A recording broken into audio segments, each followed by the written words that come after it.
So, how would you describe the product development and design process? Obsessive.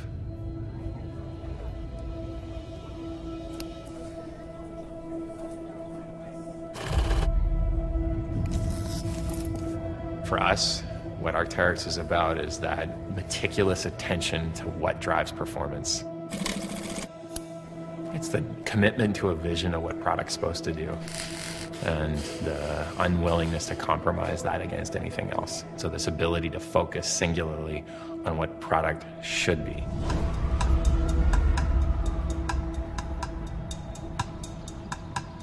Design Center is more of an engineering lab than it is a design center. Most people in the design center aren't designers. That's because it takes a huge amount of people to take an idea and actually get it into production.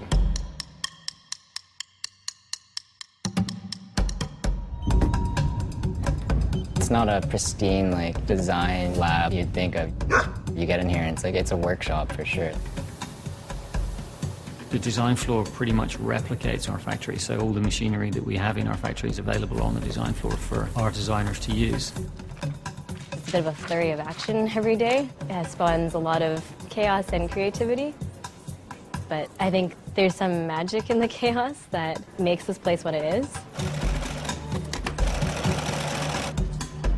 In a pure deliverable sense, the goal of the design center is build the perfect prototype, build the perfect pattern, and build the perfect spec package. And so there's nothing left to chance, nothing left for discovery. We know what we've got. Now let's produce it.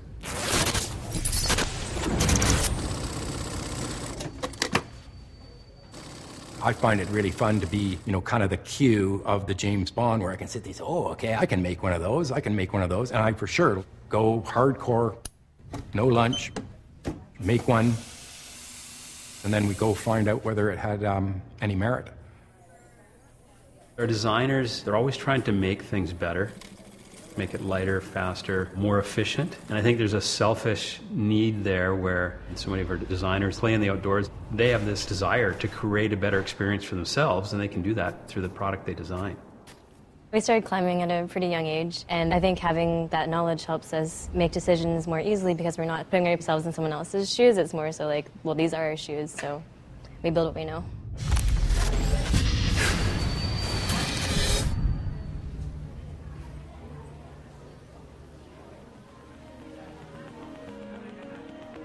The starting point and the end point for us is saying, how do we build products that design away from the need for a replacement or the replacement's replacement? How do you build those trusted pieces that people have adventures with and that they can count on to use season after season? The Design Center, we don't expect anyone else to solve our problems. We want to solve them. So if we start with an idea, most ideas are not out of the blue ideas. They're not eureka moments. Most of the problems we work on, they're ongoing long-term projects that we've been working on for years. It's absolutely imperative that if you have a good idea, you've got to prove it. Otherwise, the next stage, which is just to get people to believe in it and get it moving, has no grounds at all.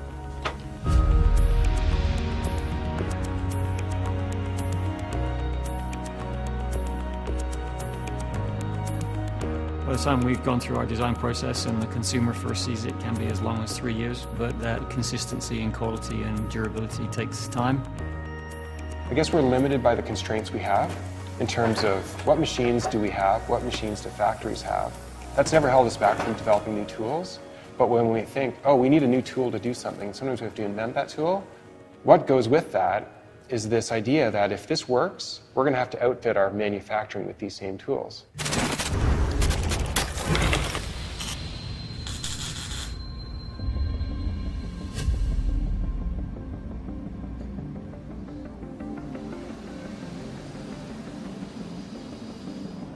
This is the Advanced R&D Tooling Shop. We handle anything from rapid prototyping of parts, testing of product, proving concepts. So we're a fully equipped machine shop that also has a secondary half of testing equipment. We have an entirely industrial shop in a clothing manufacturing facility. And most people don't realize that. They just think that, you stitch together the clothes, then it goes to market. But they have no idea that in the background, there's a whole bunch of guys running around building all the independent sets of tooling to do everything. The guys in the shop, they are just an extension of design. We're dealing with technology that no one else is using, so you need tools. And so it's this persistent drive to make a better thing. So say if a designer has a new idea, what they could do is they can mock up samples. They can come down to us and we can take those samples and pull them apart. Every single option and version of itself that can be found will be tried and it will be tested, and if it's not stronger than the existing, it doesn't move forward. It gets changed until it is a better product. That's the type of trouble you have when you have an idea that is outside the box and isn't proven. And I think you have to be immune to being frustrated by that in order to kind of carry on. You're always working with uncertainty, so every day we come in not knowing if what we build is going to work really. There can be dark times when you feel like nothing is working, but the cool thing about being here is that there's so many people with decades of experience, and so if you're stuck, all you have to do is like do one lap of the office and you'll have like 12 new ideas. There's been a lot of stuff that when you look back, geez, you idiots, there's never gonna work. Can't believe it. But yeah, no, we've had a few things work out.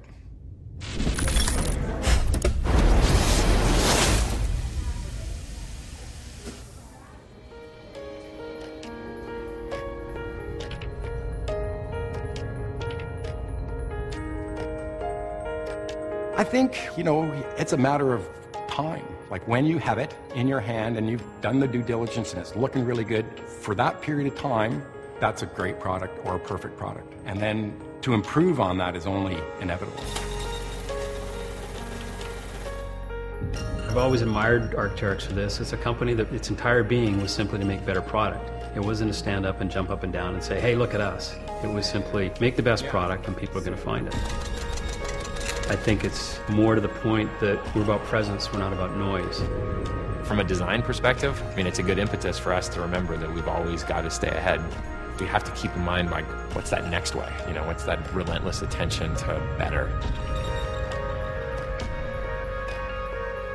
It's like we believe in something that's worth doing, right? I guess there is no good design without a process of evolution behind it.